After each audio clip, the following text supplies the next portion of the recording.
Good morning, YouTube. We got some coffee and Banlist today. Cold coffee this morning because it's so hot.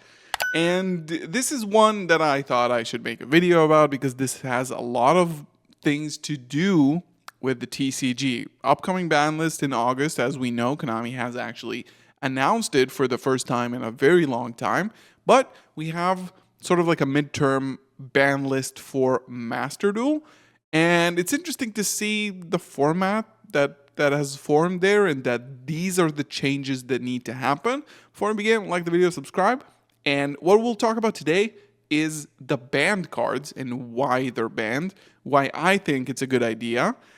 We'll talk about the other cards as well on this list just to get it out of the way. And then I also want to look on other options of what people are considering to be still toxic cards that could be violated by Sanctifier Dragon. So starting off, Super Heavy Samurai Wagon unbanned doesn't matter. I think Zeus back to 3 is fine. I think extra deck monsters, especially like boss monsters like Zeus, it's kind of weird for them to be at 1 or 2 unless there's like, specific application like Albion the Branded Dragon or something like that. Launcher, Trishul, it doesn't matter. Sega's Light, I think, is good.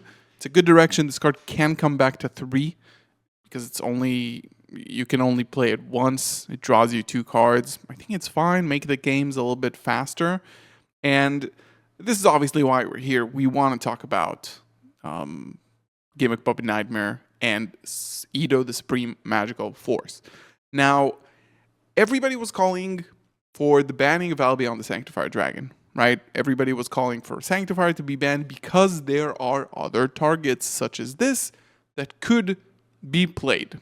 But Konami, rightfully so in my opinion, I might be a little bit biased, decided to ban these 2 specifically because I think there is good reason for that. That obviously Gimmick Puppet Nightmare is a lingering effect that doesn't activate. It's very, very hard to play around once it's actually on the board. It's done. Ido, on the other hand, says that you can't summon at all, which means you can't tribute summon over it, right? While the other cards, I think maybe besides Ra's Disciple, but we'll get to why Ra's Disciple is not good, cannot be tributed over. So Konami decided to keep Albion Sanctifier unbanned, which makes sense. I think that Branded in Master Duel is already very, very hurt. I think there's like currently 1 opening, 1 Branded Fusion, and they just got these 2 hits because the deck is still able to play, and they didn't want to ban Sanctifier, presumably just because of the fact that it's a part of a deck they really like. I think in the TCG they might do the same thing because they want to reserve Sanctifier for future products. It's a flagship card of Cyberstorm Access, even though there has been images of the tin reprints where Sanctifier is not there. It doesn't necessarily mean it's not going to get reprinted because we've seen like Sprite and tier limits be ignored for years in terms of reprints, which is still very weird to me. But the fact that they want to keep Sanctifier and they take a stand of like, these are obviously Master Duel bans are very different from TCG because they can just, ban a couple cards. Nobody is going to bat an eye because in the TCG, it just works a little bit differently, right? So the fact they went for these 2 is very interesting to me. And I do want to go over some other cards here. Specifically, obviously, Sanctifier. The reason I think they just want to reserve this in the TCG, I think they will also want to reserve this. Some people are calling it to be errated, to be able to summon only Albaz monsters.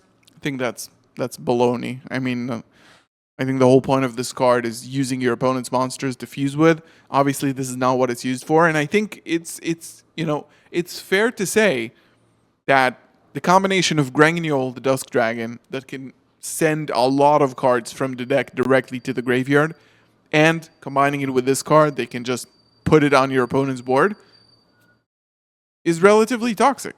Like, to be honest, it is relatively toxic, but I think that I would say, like, ban Sanctifier. I think it will be fine with me. I think Konami just has other plans. Now, the next big suspect is this guy, right? So, it says very plainly on the card, you cannot special summon monsters except by the effect of Ra's Disciple. And this card can also not be tributed. So you can tribute summon over it for any monster. The difference between Ido just, you can't summon anything, it doesn't matter. Here, apparently you can just normal summon another monster. You can do that with Ra's Disciple. The problem with Disciple is that it's not really usable the way it's being played right now. The way it needs to be played is that Granguignol sends a target from the deck, because the lines to get you to Sanctifier are a lot easier and more consistent when you're using Granguignol to send and not just sending it from the deck. So Granguignol can send this. This is a level 4, right? And obviously people are probably gonna try to play Ra's Disciple. I would say they're probably gonna try to play this instead. You remember this card, right? From Unchained format? So this card says you cannot special summon monsters except DDD monsters once you put it on the field. But the difference is, it's not like Gimmick Puppet Nightmare, because it's just as long as it's face up on the field. You can tribute it, right? You can normal summon besides it. You can use enemy controller to tribute it and take a monster your opponent controls. You can just remove it from the board. You can attack into, it's probably not going to happen, but you could remove it. The Gimmick Puppet Nightmare lock is just there. While this is only while it's face up on the field. Same goes with Ra's Disciple. This is why Gimmick Puppet Nightmare was so strong. And I really hope they just ban that in the TCG as well. So this is another target that people can use.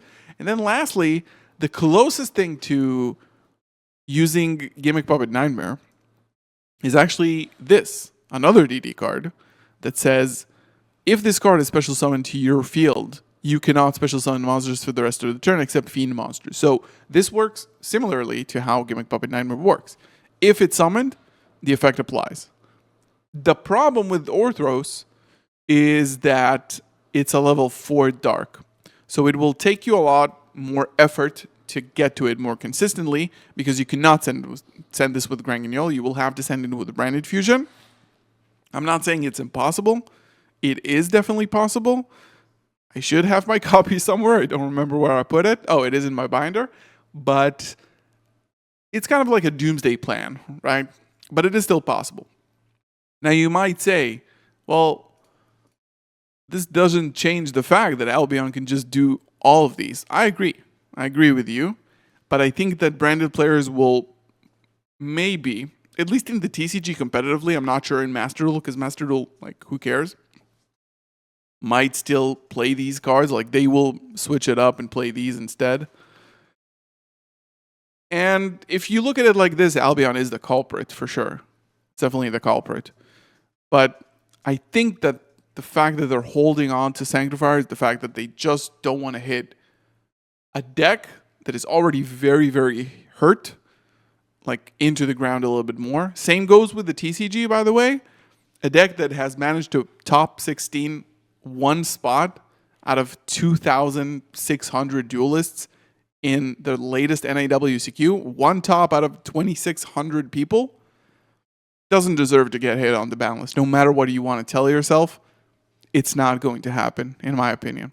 So leave your thoughts in the comments below. Do you think this is the correct play? Banning Ido and Gimmick Puppet Nightmare? It's very interesting, because I think Master Duel cares a lot less. They can do a lot of fast switch-ups, while TCG ban lists are few and far between and are much more intentional. Leave your thoughts below. Like, subscribe. See you in the next one. Peace.